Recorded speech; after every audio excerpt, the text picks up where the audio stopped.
Сътворението на света. Ние живеем в дом. Нашият дом се намира в нашата страна, а нашата страна е част от голямата кръгла земя. На нашата земя има много гори, високи планини и дълбоки морета. А колко много хора живеят на земята! Ние дори не знаем техния брой. Мнозина живеят в своите къщи, както и ти, но някои са без дом. Не само хората населяват земята. Редом с нея живеят и много различни животни. Искаш ли да ти посоча някой от тях? Това са кучетата, котките, зайците, кравите, конете, овцете. Ти добре познаваш тези животни, но има още диви зверове и ти сигурно знаеш някой от тях. Освен това, на земята живеят птици.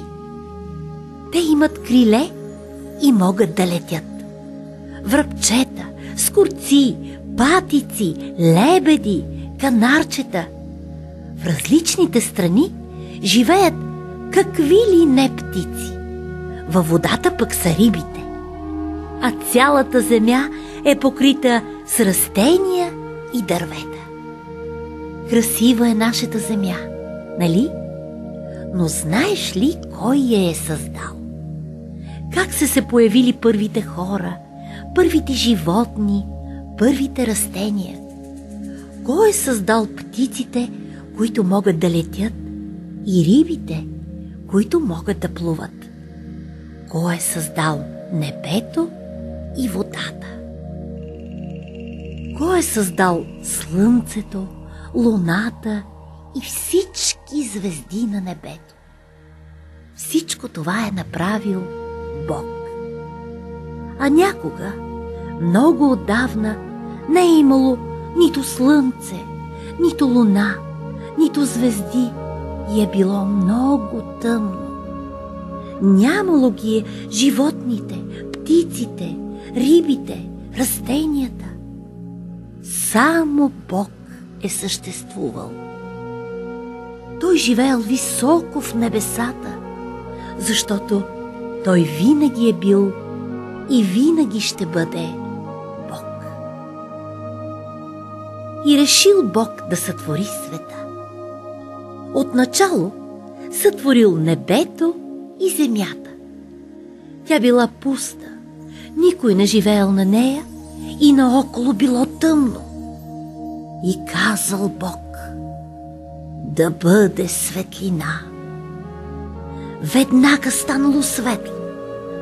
Бог разделил светлината и тъмнината и нарекал светлината ден, а тъмнината нощ. Така се появил първия ден на земята. На следващия ден Бог създал небето. Като отидеш на разходка, вдигни глава и непременно погледни небето. Виж колко е красиво. На третия ден Бог събрал цялата вода и я нарекал море. А сушата, която се освободила от водата, Той нарекал земя. На земята още нищо не растяло и Бог я покрил с прекрасни дървета, трева и други растения. И видял Бог, че всичко, което е сътворил, било хубаво. Така завършил третия ден от сътворението на света. Ти сигурно знаеш, на тревите, цветята, дърветата и храстите, за да растат, им трябва слънце. На четвъртия ден Бог създал слънцето, а за да не бъде нощта съвсем тъмна, създал луната и звездите. Виждало ли си, мило дете, колко звезди има на небето? Те са много, безкрайно много. Толкова много, че дори не могат да се преброят. Настъпил петия ден. На земята било още съвсем тихо И Бог казал: нека в морето и в другите води да плуват риби. Така и станало. Навсякъде във водата започнали да плуват риби, големи и малки. Същия ден Бог създал птиците и те започнали да летят във въздуха. Големи щъркели и малки връбчета и много, много други. Петия ден завършил, дошла нощта и всички птици заспали.